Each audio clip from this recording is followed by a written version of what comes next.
আমার ভাইরা, বিশ্বনবী মুহাম্মদুর রাসূলুল্লাহ সাল্লাল্লাহু আলাইহি ওয়াসাল্লাম প্রতিদিন ফজরের নামাজের পরে সাহাবায়ে কিরামদের দিকে মুখ করে বসে তিনি অনেক কথাবার্তা বলতেন। বিশেষ করে রাতের বেলা সাহাবায়ে কিরামরা যে স্বপ্ন দেখতেন, স্বপ্নের ব্যাখ্যা আল্লাহ রসুল করতেন।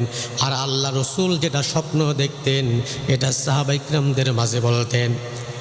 হঠাৎ করে কোনো একদিন সকালবেলা বিশ্বনবীজি বললেন, ও আমার সাহাবীরা শোনো, আজকে তোমরা যে স্বপ্নগুলো দেখেছ এই স্বপ্নের ব্যাখ্যা আমি আজকে দেব না। সুতরাং আমি নবীজি আজকে যে স্বপ্ন দেখেছি এই স্বপ্নের কথা তোমাদের মাঝে বলতে চাই, তোমরা কি কেউ শুনবে নাকি? এবার আল্লাহ রসুল বলার পরে সমস্ত সাহাবায়ে কিরামরা চাতক পাখির মতো বিশ্ব নবীজির চেহারার দিকে তাকিয়ে থাকলেন।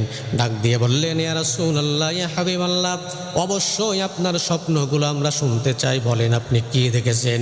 আল্লাহর নবী বললেন, আমার ভাইয়েরা, বিশ্ব নবীজি ডাক দিয়ে বললেন, ও আমার সাহাবীরা শোনো, আজকে রাতের বেলায় আমি নবীজি স্বপ্ন দেখলাম আমার শাহাদত আঙ্গুল দিয়ে দুধ বের হচ্ছে। জোরে বলুন, কে বের হচ্ছে? আমার শাহাদত আঙ্গুল দিয়ে দুধ বের হচ্ছে। আর ওই শাহাদত আঙ্গুল দিয়ে দুধ বের হওয়া আমি চেটে চেটে খাচ্ছি।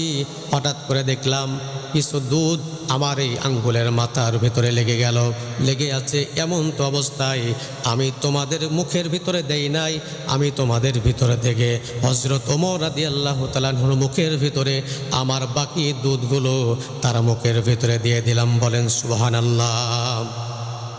সাহাবায়ে কিরামরা আশ্চর্য হয়ে গেলেন, ইয়া রাসূলুল্লাহ, ইয়া হাবিবাল্লাহ, এই শব্দের মাধ্যমে আপনি কি ব্যাখ্যা দিলেন আর আমাদের জন্য কি শিক্ষা আছে?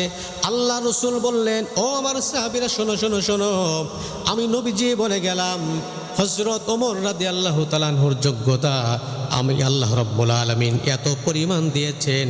আমি নবীজি বলে গেলাম হযরত ওমর রাদিয়াল্লাহু তাআলা আনহু, আমি নবীর পরে কোনো ব্যক্তি যদি নবী হইতো তাহলে হযরত ওমর রাদিয়াল্লাহু তাআলা আনহুকে নবী বানিয়ে দিতেন। বলেন সুবহানাল্লাহ।